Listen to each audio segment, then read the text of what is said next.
Hi, I'm Maggie Bright. Welcome to Key Takeaways. Today, Chuck, Sarah, and I are going to talk about where consumers stand on sustainability. And just like Kermit the Frog said, it's not that easy being green.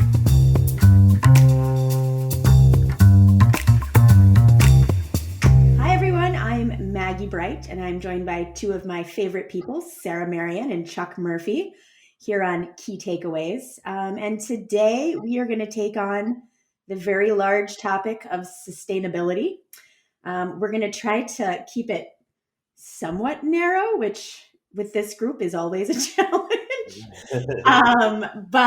I'll give you a quick. The reason why we wanted to talk about sustainability is it's increasingly coming up in the work we do, whether that be as the sort of central focus of the project or within attributes related to attitudes and perceptions around brands or consumption of brands. So it's a topic that is increasingly at the forefront of the work that we're doing. And so we wanted to kind of share some of where we can share some of the work that we've done, but really more talk about kind of where consumers stand on sustainability, or as Chuck has said, how sustainable is sustainability. So it's very meta. So I thought it would be fun. We did some research back in 2020, so somewhat dated, but still extremely relevant for the Coca-Cola Research Council, and it was all about food retailers and sustainability. And I thought I would start us off by asking you guys a couple questions that were asked to the consumers to see if you can sort of guess what their answers were. So we'll see how in tune we are with the marketplace. And full disclosure, Sarah's done a ton of work in sustainability. So I did review this report. Okay, well, Sarah, so if I fail this test, it will be really sad. And I think Chuck's coming in blind, so we'll see. I'm coming in cold. I don't do very much research in sustainability, but I do compost, so I have street cred, right? All right. So now the people who qualified for this survey, it's real gen pop. It's basically people who go to grocery stores or any food retailer at any point. So this should be a nice little reflection of kind of adults in the U.S. What's that? People who eat food. People who eat food. I wish I had buzzers for y'all so you could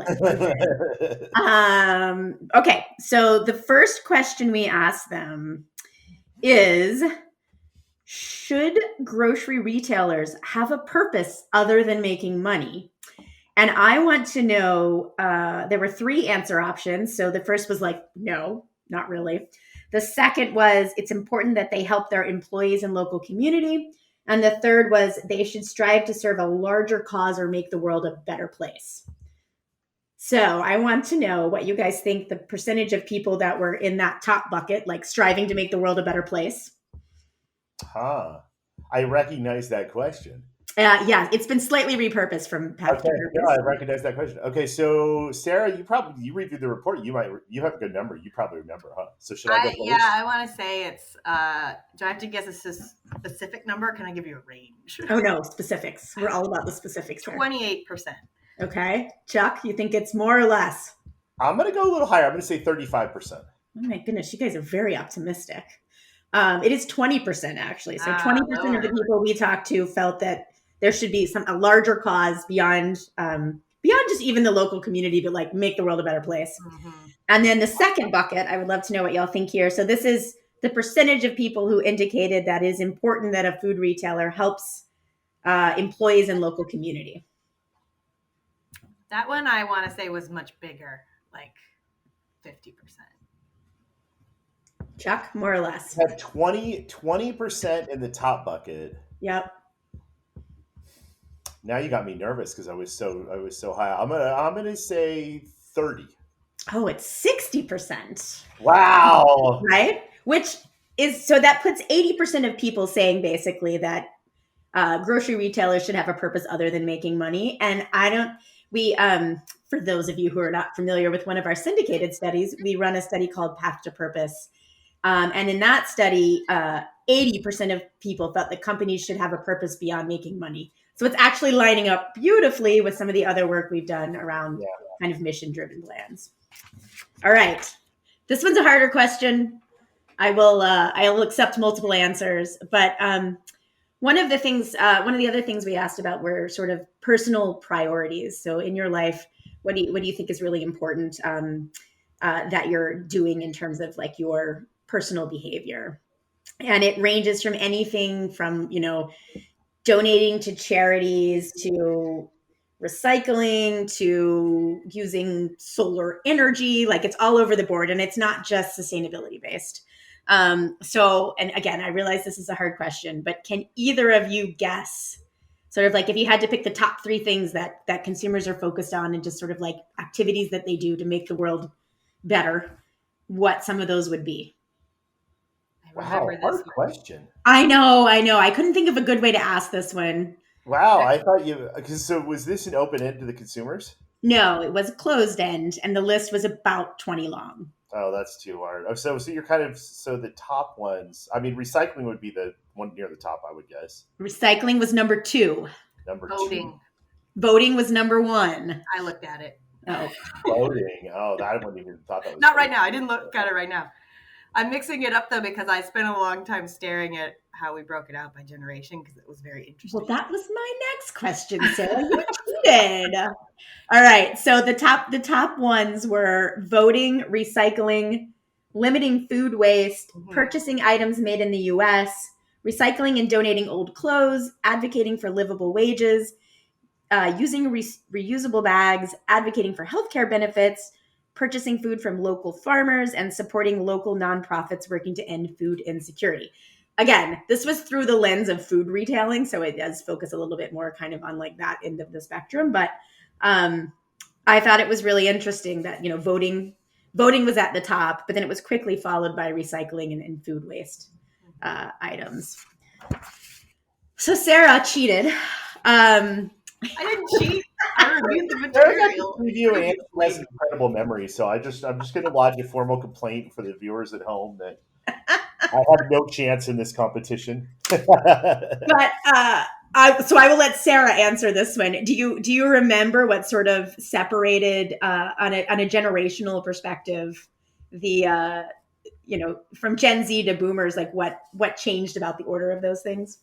So what was interesting to me was that for Gen Z, voting was not even on the list. Yes, I found that really interesting because too. They're younger, but also it makes sense, I think, to me in other ways too, given this like how things have gone the last several elections. I will say everyone in this study was 18 plus, so they were all okay. So they can all vote.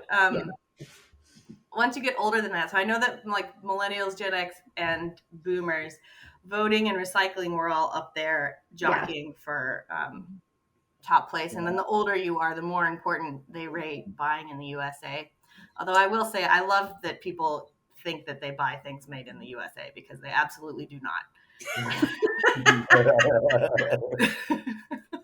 Well, I think that's like brings us to like the core of what I wanted to talk about, right? Was this idea of like, kind of like, where do consumers stand on sustainability and how much do they really comprehend in terms of being sustainable consumers? Because I think that was the really interesting thing I discovered through this work, and that, I hope we can talk a little bit more about, was like, there was this universal understanding that sustainability and recycling and thinking about the environment and being more conscious was a good idea, right? We all want to do those things. It didn't matter gender, age, political affiliation, region, income, everyone, I think it was 7 out of 10 consumers are working to reduce their impact on the environment and are doing things like recycling and those types of things. But when it really got to like big tactical things that could make a difference, most people couldn't articulate them or didn't really understand what to do. And so, the number one thing that came up over and over again was, I use reusable bags, like hate plastic, right? And if you think about kind of, that's what grocery stores told us to do, right? They were like, plastic bags, bad, bring your own bags in, like, we're all going to save the world together. But a lot of our shopping behavior, for most people, now I know there's like a group of people who are very focused on this and who have definitely, are doing things to reduce environmental impact. But for most of us, that's kind of where it stopped, right? We brought in our reusable bags, but we didn't go any further. And so I think that's where the sort of like the state of sustainability, according to some of the research that we've done, is. It's sort of like, yep, I bring in my reusable bags and I recycle, curbside recycling. But the big question to me was like, okay, what's next, and who's gonna lead the charge for what's next? So I kind of love some thoughts around that. Yeah, I'll stop quizzing you too. We've been really taught to focus on waste, and I think it's very easy to do that because it's very tangible, what you throw away, and putting it in the right spot. But we still want to throw it away, so that's why recycling is so great from a like consumerist society point of view, from the point of view of the manufacturers, because you still get to buy all the things, and you feel like you're dealing with them properly when you throw them away. But I also think that that's why they focus on grocery stores in terms of what they do for sustainability, because they're there all the time. It's a high volume purchasing place, and you're creating a lot of waste when you're eating. So there's a lot of this like that's really the only place that most people engage with sustainability at all, is in like, where do I put my trash? And the sad thing is that they usually do it wrong. Well, and it's not easy. Like, even if you have the best intentions, it's really easy. It's not. I make a big effort to do it right, and I look ridiculous. We've got, trash hanging around the house dry. We have to wash it with the dishes. My husband hates it. So it's difficult for them to, because the next step is really large scale behavior changes. It's things like don't eat meat, stop driving your car, don't buy as much stuff, which are much more difficult steps to take, even though they make a much bigger difference. Yeah. I think the other thing that really came through as we were thinking about this research is, despite the fact that there's a universal desire to do these things, it is a very personal journey, right? So you have a large spectrum of people engaging in sustainability, all with even different definitions of what sustainability means, and then different behaviors that fall out of it. And so one of the really interesting things was that in the context of being like in a retailer, people were looking for, like, there was a sense of guilt if you didn't do things in a sustainable way. So if you were using too much plastic, or you didn't know where to throw it away, but there was this amazing like lift if you did something right, like remember to bring your bags in, or so it was sort of like this idea of like, oh, I'm doing something good for the world, and the role of the retailer in that context becomes help people feel good about the choices they're making, not really drive big systemic change. And so I found that to be fascinating in the context of this conversation as well. But it also meant that everyone had a different definition of what sustainable success was. And a lot of the sort of conversations that we had were more about this idea of it's a commitment to the community. And that doesn't necessarily always have to be recycling. It could also be a more diverse workforce, or it could be solving food insecurity in your community, or limiting food waste, or having a more paying livable wages, getting healthcare. So it turned into this conversation that was so much bigger than just, what we would traditionally think of as sustainability. And almost overwhelming, to the point of being like, what can you tell a retailer to do in the context of needing to do all of those things? Yeah. And the people who are really into sustainability connect all those up together. For them, it's all one part. People can't make truly sustainable choices until they have the means to be able to think about those. You get the means to be able to think about sustainability by having a living wage, by being able to go to the doctor when you want. Then, now I can make a choice between whether I want the organic produce or the non-organic produce. Now I can think about where I put my waste, or where I live. I can make different types of choices that might allow me to live in a more sustainable way. So they all go together. But it becomes this overwhelming, crushing problem of solving all the problems at once.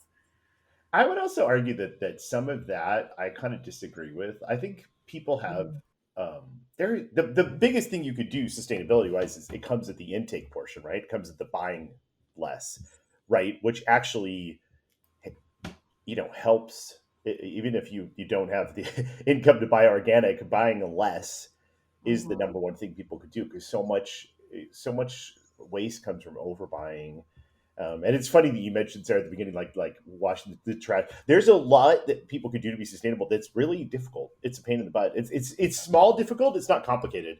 You know what I mean? It's But it's an inconvenient. everyday difficulty, and you can see, like, when you say your husband gets mad. Like, it's funny because my wife is extremely green. Like, we compost, we do all that stuff, all because of her. She's a better person than I am. But it's funny how, like, it's everyday little choices that really matter. Which my mother-in-law is very, very, very focused on this. It has been for a long, long time. She's way ahead of her time.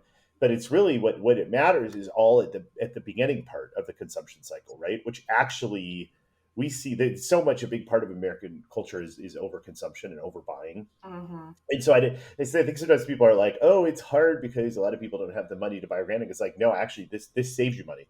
This is a win-win in so many different ways. And it's funny because it saves you money. It's better for the environment, and also, really, when we talk about food, it's much better for your health, right? Like, if you focus on buying things that are by buying less of things, making sure you don't throw out food, um, or have extra food. But Yeah, there's a very big part of, like, American culture that is folks, like, if you have guests over, you should have 50% more food than you need to appear abundant, right? Then that food gets wasted. But that's actually the wrong way to think about it, right? Like, it should be like just in time manufacturing. Like, how little can I serve here that's good for everybody? In a lot of ways, right? Because it helps with health too. Like, I think these things are all kind of related. But people don't want to make these changes. Like, if you talk about plastic bags, that was like forced upon people in the same way the seatbelt laws were, and people fought it. mm-hmm. Um, it's difficult to get people to make these small changes to habits, right? Because habits become so ingrained in how you do things. People don't want to do the everyday change to the habit. How do you? Yeah. Oh, go ahead, Sarah. I was going to say that I think Chuck is completely right that sustainability as thrift has always been there, and somehow it got associated with rich people stuff. Yeah. Like, oh, you need money to be able to buy these products, and they do cost a little more, but you're right, it's always been the thriftier way to live. And so if you get into the sustainability world, all they talk about is buying what's seasonal, not stocking your fridge too much, only buy what you're going to eat that week, plan your meals. Like, it's just basic home economics, that is better for you, like, at almost every level, but it does take time. Yeah. It's really funny because it took me a long time to see this. Like, when I first met my mother-in-law, I think is probably the most extreme version of this I've ever, like, in terms of someone I interact with a lot and see it on a day-to-day level. And when I first saw some of her behaviors around this stuff, it actually seemed really odd to me because I was just raised in a very different way. Like, if she had a dinner and there was 6 people, she might have like 5 pieces of chicken, and then 2 people would split one. Or, like, she was very focused on, like, what's the minimum amount I can get out here. And I would always be like, well, that's kind of weird because if you undershoot it, but it's funny, like, it literally pains her to see any food being thrown away. Like, it really upsets her. Like, if people don't eat the leftovers or take them or they want them. And it's funny because that it gets you, when you have that constant feedback loop, it gets you really thinking at every meal, like, is this too much? Can I get away with less? Can I save half of this bag of whatever and use that for another meal? And when you really start thinking about it, like, it does lower consumption, which of course lowers waste, right? I mean, the stats on that, I don't have them on the top of my head, but the stats on how much food Americans throw away is phenomenal. And it's phenomenal for what works. 50%. Like, It's outrageous. Yeah. It's really high. And that doesn't count the food that's wasted before it even gets to the consumer. Yeah. Yeah. You see it in restaurants too. Like, it's just this kind of gluttony competition of, like, who could serve bigger portions that then 80% of people throw away 70% of the food. It's ridiculous. Like, it just all adds up at every step. And it's not helping anyone. Yeah. It's just, a lot of it is just an unfortunate side effect of capitalism, where people compete on volume, which, the business may be successful that way, but it's not good for the consumer or the country or the world in any way. I think that brings to the head like an important discussion topic, which is, okay, so if in a capitalist society consumption is, if you look at the fragmentation of grocery shelves, or the amount of like fast fashion, or all of those types of things, right? Like, it's a cycle that just keeps feeding upon itself. And so how do you and this is a question that the three of us, if we could answer, you would be in different jobs, no doubt. But like, how do you interrupt that cycle in a way that is meaningful to both the consumer and the environment and the manufacturer or retailer, right? Like, you can see how we got into this horrible, loop, because the company or the brand, the retailer, needs to continue to make money to employ the people to, buy the things.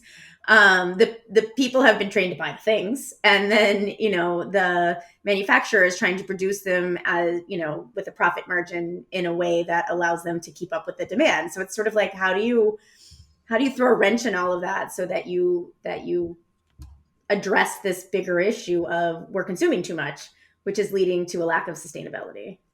What's funny, or Sarah's way more knowledgeable on this topic, but I'm going to talk right now anyways. But you know what I think about? This is a super old example, but I think about this a lot because it's funny. Like, if you think about sustainability, first of all, it's a big word, but there's just this simple idea of kind of like a communal mindset, or we live with other people, we share space with other people, and it is a really weird part of American culture that is somehow it's somehow associated with a sign of weakness to respect other people. Like, it's a weird thing about our culture. And I think about this is like a 20-year-old example, but Maggie, I think you were with me when we saw this presentation about the state of Texas and littering. Do you remember that? Yes, don't mess with Texas. Yeah, I remember that story all the time, because like the previous attempts to reduce littering were always like pleas that were, basically, to be frank, people associated with like weakness. Like, it was almost like a tough thing to do, to throw your trash out the window and have this, I don't GAF attitude. And the littering thing always like blows my mind, just how many people do it, how little effort it takes to not do it, and how unsuccessful we are as a society. Just explaining to people why you're an a-hole if you do this, and they still do it. But it's like there's a lot of people that do it. It's like it's somehow associated with this toughness, rebel, which now they're going even farther, and they're associating with freedom, which just drives me crazy. But that's a bigger issue. But I thought this Texas example is really interesting, because they turned it around. They hired Matthew McConaughey when he was young, and they basically came out with this series of ads that the tough guy, the tough guy thing was like, don't mess with Texas. And they tied it into the kind of Texas equity, which it should be, right? Because it's your community, it's your state or whatever. And they were able to, I don't remember the stats, but they were able to reduce it that way. So I do think some of this stuff that is, your average person thinks of as like hippie-ish, needs to be rebranded as just simple respect. I don't know exactly the right way to do it, but a little bit more like, this is not some hippie dumb thing. This is a very critical part of living in a shared community. I for whatever reason, we could do an hour podcast to me on responsibility, and I'm always fascinated by how difficult it is to get people to do basic responsible things. Like how unusual it is, the people that do it naturally. Like, people that go into jobs like ours are those kind of personalities, right? Like, you get in a college dorm, and there's like, 10% of the people do like 90% of the cleaning and the picking up of things in the hallways. These basic little things of like, clean up after yourself, which I do think that's essentially where it's in the same line of behaviors, things like sustainability. Like, you have to look at this and be responsible and be like, this isn't going to work, for very long. But it's funny how people have this resistance to doing even very simple things. They don't put them out too much. When you go all the way into like composting, this could go pretty far. But we're not even at the basic level of like, will someone like, just buy a little less, or we struggle to get people to do these basic things, and I don't really understand why. I think that at times there's this feeling of, and I think the path to purpose work that Sarah covers this a little bit, but there's this feeling of like hopelessness around like it doesn't. There needs to be something bigger to move the needle on this. So the little things that I could do aren't enough.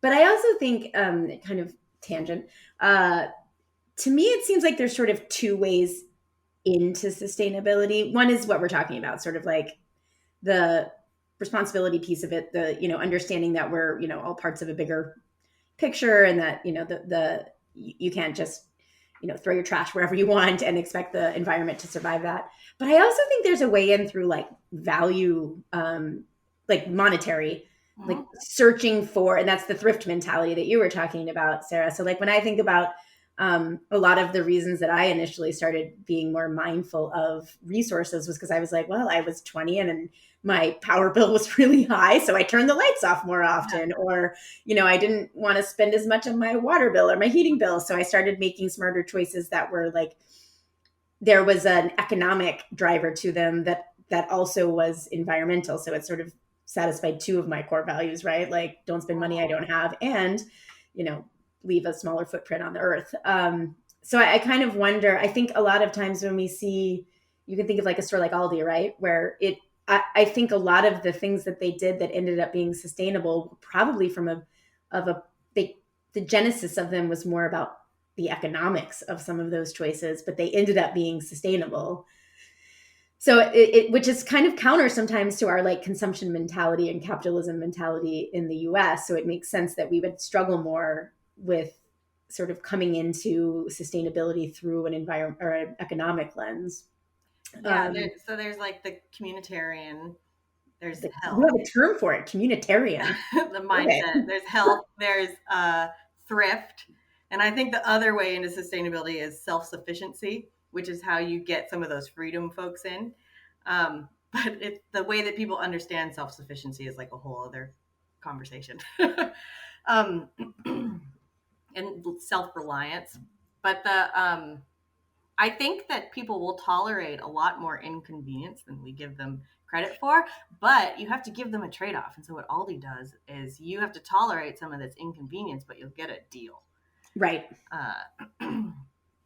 Yeah. You just ask people to tolerate the inconvenience for nothing, because the idea that like my tiny little drop in the bucket recycling my bottle is going to make a big difference is just not motivating enough to enough people enough of the time. But I found it really interesting, both in the work we did with Coke and in the Path to Purpose work that we did, that there's this belief that like the government is not going to find the solution to this problem. So corporations have to drive some of the solutions, particularly when it comes to, like food retailing, where, like you said, Sarah, that's where you're making most of your waste, right? So you either need to buy less or do a better job of eliminating waste from the things that you buy.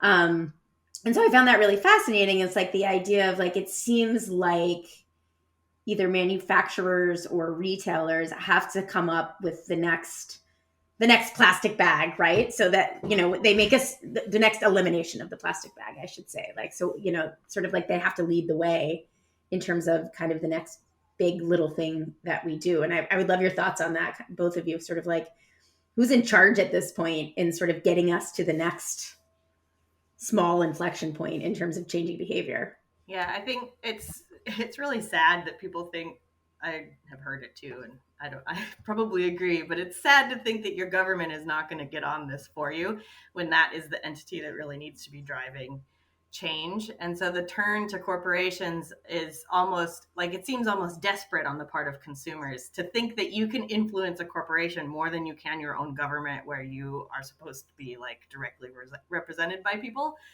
On the other hand, I also think there is an awareness that is, maybe wasn't that present, in the past, that actually the corporations are contributing a lot to these problems, because one major step that they could take is by having to deal with their products through the whole life cycle of the product, right?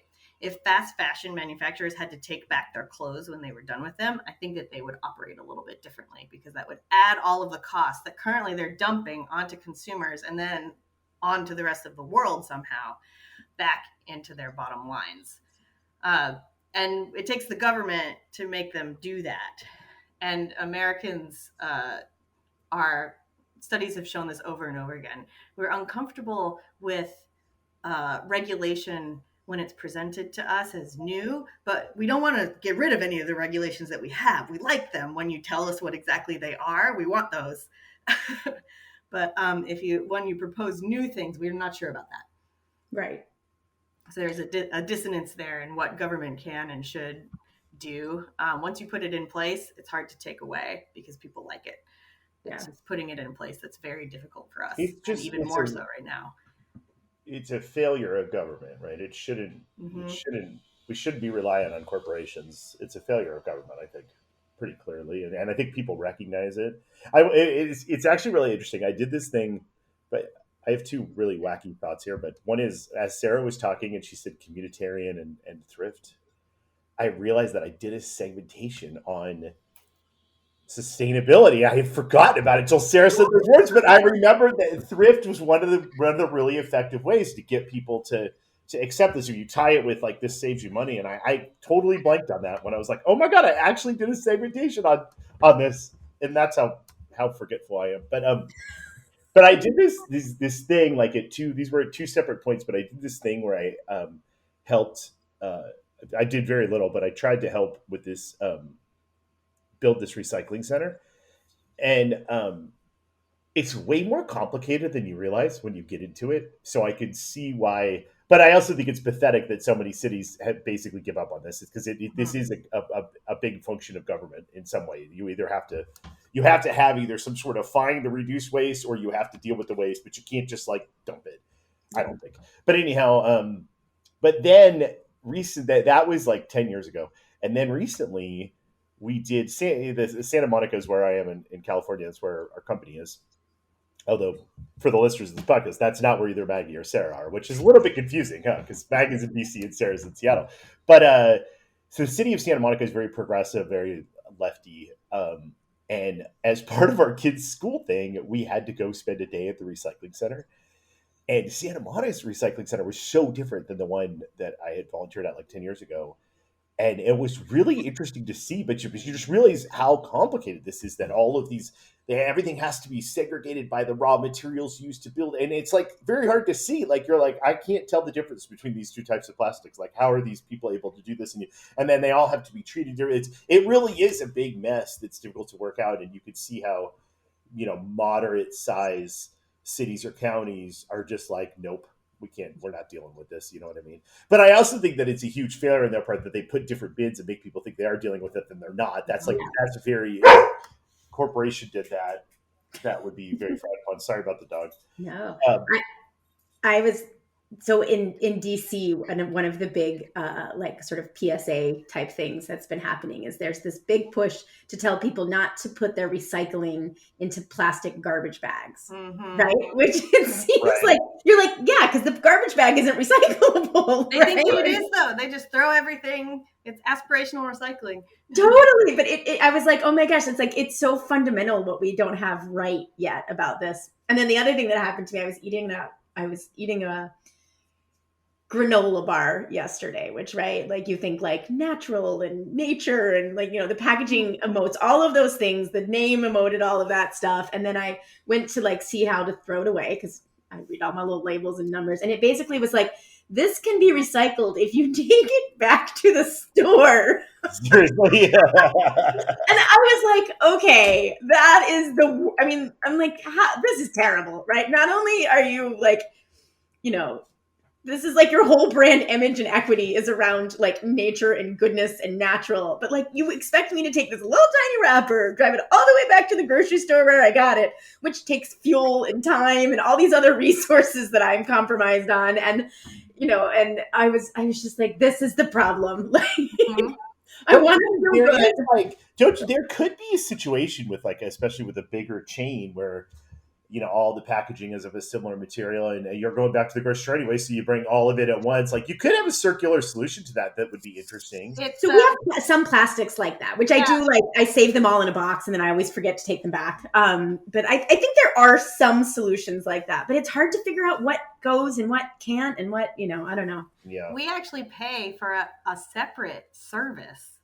that takes, it's plastic film. And so all plastic bags, all those wrappers, they will take for Really? me. So Nice. I pay extra money to put all the plastic film in a bag to have somebody else take it away. But yeah, so Yeah. and there's no regulation on the recycle symbol, so you can put it on any package you want, whether or not you can recycle it. So like all those Tetra Packs have it on there. And there are a few cities in the United States that will recycle a Tetra Pak. I don't know how you clean it out, but most of them know. Yeah, I know here in DC, you have to take all the labels off all of your packaging Really? before you can recycle it. See, Which, like nobody. Why would you? I spend so much time scraping labels off of Yeah, things. and then I have like all this my water arm trying to hurts. get the label off of it. And so that's my big complaint right now is I'm like, can't you use a different adhesive at least so that I can get these off easily? Wow. I get so excited when they have like a cardboard wrapper on packaging now because I'm like, I don't have to peel off the label. We don't have the infrastructure. We never built it to actually create a real recycling system because for so long we just shipped it all off to China and they would take it when it was all dirty, which is why everyone could switch to the single bin mixed recycling. Yeah. And now they don't want to make people switch back because they don't think that they'll do it, but I bet they would. Right. I think they would too. I think that's another thing that the research shows, right? Is again, I think everyone wants to be, there is a lot of aspiration around this topic, right? We all want to say that we're green, but in both Path to Purpose and in the Koch study, there was a willingness to pay more, to sacrifice some convenience, to give more to brands that did a better job of meeting some of these mission-driven ideals. So there is a return on investment that is there for the taking if brands, manufacturers, retailers can kind of step up to the plate and help solve the problem. I think it's just finding, because it's so different and personal to people in terms of what they want the solution to be. It's like finding the common ground of solutions that works across all of these different facets. There's definitely there's a huge audience that will pay, right? I mean, there's a lot of people with money that are very, Sarah will pay. She'll pay for a whole nother recycling. I do. Yeah, and I think there's a lot of little cool, there's a lot of examples of that. Yeah. It still would be better if we had a little bit more of a standardized system on that. Cause I don't know that but it is interesting. Well, Sarah was saying yesterday that, was that Starbucks thing you were saying? Is that happening? Yeah, they're announcing that they're getting rid of disposable cups. And like I said yesterday, I don't know how they're going to do that. I think, Chuck, you're the one who said, that'll be like Disneyland where you pay $15 to get the reusable cup that you never reuse. It's kind of funny. Starbucks, I will say, they've always been very progressive, but I have a coffee cup in the morning that I put coffee in, obviously. And then if I'm out somewhere, like if I want a drink or something, a lot of times I'll say, do you mind just putting it in this cup? I do and that. It's funny, like how some people, Starbucks is very willing to do that. They're very, fine with it. But it's funny the looks you get from some people. They think it's so weird, and they're like, "Why?" And I'm like, "Well, I just don't want to waste a cup if I already have one." But it's really funny how hard that is for a lot of people.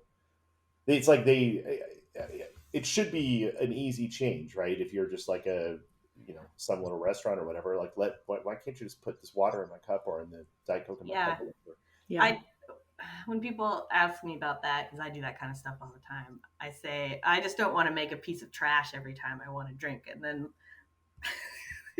Wait, isn't it funny that's so they don't think about it that way. They don't think about it as I'm making a piece of trash every time I give my kid a pouch, or every time I eat my disposable yogurt or whatever, or every time I get a drink from Starbucks. I just want to drink water, and you're going to make a piece of trash. A zero waste lady said that to me, and I thought that's a good line. Yeah. No, it is. It's those little changes at the front end that could make. It's more like if more people just did that, like use one less cup or whatever. It's really not that big of a deal, But I think it'll be interesting to see kind of what the next wave of sustainable action is from a mass perspective. So hopefully we can come back on in a few months when the next thing rolls out, or in a few years, and someone will have solved the problem. I I think batteries are getting there. Ooh, battery, that's a good We're one. close on the electric cars. We're getting closer on the power, on the solar. JB Straubel is going to take us there. That's a fascinating company. It's funny. I thought that was too techie and niche, but I think, Sarah, you might know what it is. Huh? Is that what you were thinking of? Were you thinking of Redwood Materials, JB Straubel? Or no? Oh, I thought that's what you were wrestling. It's fascinating, actually. The electric car thing, the battery thing is fascinating because we obviously have to figure that out. And there's this guy, one of the co-founders of Tesla. Everybody knows Elon Musk, but there's another guy named JB Straubel that was there at the beginning that he left Tesla, and his whole thing is like, how are we going to recycle these batteries? And it's fascinating. He's gotten so good. He's a very, very smart guy. They've gotten so good at it that they can now sell these recycled batteries back to these different manufacturers at a lower cost than new, right? Which that's the ultimate win, right? Yeah. You're not paying a price to do good for the environment. You are paying less to do good for the environment, which is great. Like, so they're really developing this circular thing. But it's a really interesting company. It's called Redwood Materials. If you're bored and want to check it out. Nice. So that I can stop carrying around the bag of batteries that I need to recycle. My service takes those. I literally have bags of random things that I want to recycle, but I haven't figured out. I'm like, what do I do with my old jeans? Like, I know there's a place for them. I have old tennis shoes that I need to go recycle. The tennis shoes, I don't know what to do with those. Maybe you take them back to the running store. They recycle them and turn them into tracks or something. But by the way, it's also too, like, this is funny. I talk about this to my wife all the time because I'm a big, like, you find your local shelter. These things are if you give them a second life with someone, that is better than recycling. I totally agree. That step sometimes of like, this can be repurposed even if it's got a hole in it or whatever. There are shelters all over the place that anything clothing related, they will find a second life for. So I have that box too, but then I have boxes of things that are like, you're embarrassed to donate. You're like, there's no way anyone could get an extra mile out of these shoes. Yep. Yeah. Like, this one literally has a hole in it and I find it offensive to give it to someone. But like, it's crazy. I mean, I literally, like, my garage is like this different sections of like, these things I can give away. These things need to find, Yeah, you become a trash hoarder. That's what. Totally. All my in-laws say I'm obsessed with trash, but I just want to put it in the right spot. I think on the consumer front, I think one of the things that needs to happen, this isn't, I think that retailers could be part of this solution. It's the city that has to do it, though, is food waste, industrial composting. The city has to do that, but once the city does it, people will do it. Yeah.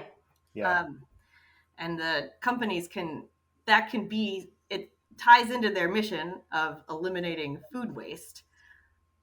And it's a place where consumers expect the retailer to take responsibility too. It's sort of like, whether it be donating food that's close to expiration so that it can be used immediately, or limiting waste in general, or composting, those types of things. That is very much within, particularly for food retailers, like that's in the wheelhouse, according to consumers, right? Like, you should be doing that. That's part of the mission. And it's way better, like, it's way more impactful in terms of climate change than not bringing your plastic bags. Yeah. Because you're not putting the food into the landfill or release the methane. Right. Any last thoughts on saving the world? Do it. Save the world. We have to. Arnold says do it. I love it. Well, thank you all very much for joining me and chatting today. And always open to suggestions from our listeners if they have figured out how to solve this problem too, because it's a work in progress. So thanks, everyone.